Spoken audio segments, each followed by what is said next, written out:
Dah ready ke nak hadap perluasan cukai SST bermula 1 Julai 2025 ni? Mari saya share barang dan perkhidmatan yang terlibat. Cukai SST ni terbahagi kepada dua, iaitu cukai jualan atau sales tax dan cukai perkhidmatan atau service tax. Ada 3 kadar cukai jualan yang anda kena tahu. Yang pertama, kadar 0% atau tidak dikenakan cukai. Contohnya, barang keperluan asas macam ayam, lembu, kambing, udang, buah-buahan tempatan, tepung, sardin tin, gula, garam dan banyak lagi. Barang bukan makanan macam ubat, medical device, buku, surat khabar, makanan ternakan serta jentera pertanian dan penternakan pun terkecuali juga.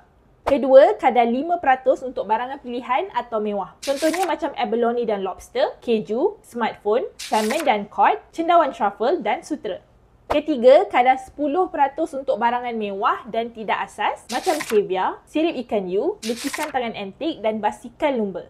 Untuk cukai perkhidmatan pula, ada 6 sektor yang terlibat. Pertama, sewaan atau pajakan, perkhidmatan kewangan dan kecantikan pada kadar 8%. Kedua, kerja pembinaan, jagaan kesihatan swasta atau kepada bukan warga negara dan pendidikan swasta atau kepada bukan warga negara pada kadar 6%. Anda rasa perluasan SST ni akan membantu atau membebankan lagi rakyat tak? Share pendapat anda, okey? Follow Isatu.my di semua media platform untuk info terkini, sahih dan terperinci setiap hari.